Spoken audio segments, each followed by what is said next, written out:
नमस्कार, आप देख रहे हैं न्यूज हाट। मैं हूं आपके साथ इसमें सराफ। 29 जनवरी को सुप्रीम कोर्ट ने यूनिवर्सिटी और कॉलेजों में भेदभाव रोकने वाले यूजीसी के नए नियम पर रोक लगा दी। कोर्ट ने कहा कि नियमों के प्रावधान स्पष्ट नहीं है, इनका गलत इस्तेमाल हो सकता है। आपको बता दें कि यूजीसी के 2012 के नियम में बदलाव के बाद 13 जनवरी 2026 को इसे जारी किया गया था।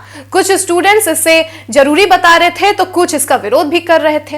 रोक लगने के बाद विरोध कर रहे स्टूडेंट इसे जीत बता रहे हैं और सपोर्ट करने वाले नाराज हैं। 30 जनवरी को जेएनयू में रोक के खिलाफ भारी प्रोटेस्ट देखने को मिला। वहीं हम आपको यह भी बता दें कि बिहार में भी अब ये आग भड़कते हुई नजर आ रही है। यहां भी कई ऐसे स्टूडेंट्स हैं जो यूजीसी के नए नियम का विरोध कर रहे थे तो कुछ इसका सपोर्ट कर रहे थे। खैर, सुप्रीम कोर्ट ने इस नए नियम पर अब तो स्टे ही लगा दिया है। देखिए, उच्च शिक्षा के क्षेत्र में जातीय भेदभाव, जानबूझकर कम नंबर देना और रैगिंग के हजारों मामले सामने आते हैं, जिससे तंग आकर दलित, आदिवासी और पिछड़े वर्ग के होनहार छात्र आत्महत्या जैसे कदम उठाने पर मजबूर होते हैं। यूजीसी एक्ट 2026 इन कुरीतियों को रोकने का एक सशक्त माध्यम था।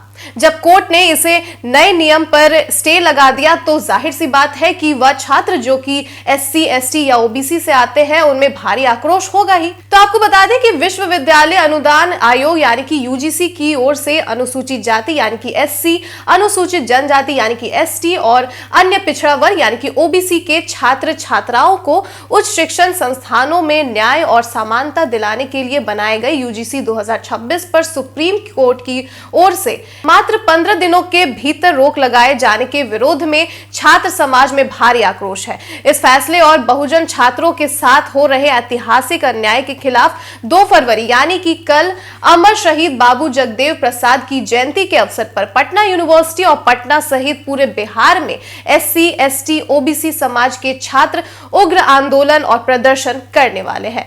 अंबेडकर छात्रावास, पटेल छात्रावास, कर्पूरी छात्रावास, पीजी रानी घाट छात्रावास आंदोलन में शामिल रहेंगे। प्रदर्शनकारियों का आरोप है कि किसान आंदोलन और ईडब्ल्यूएस जैसे कानूनों पर सुप्रीम कोर्ट का रुख अलग रहता है, लेकिन जैसे ही 85% आबादी जो कि एससी, एसटी और ओबीसी है उनके हक की जब बात आती है तो न्यायपालिका तुरंत रोक लगा देती है।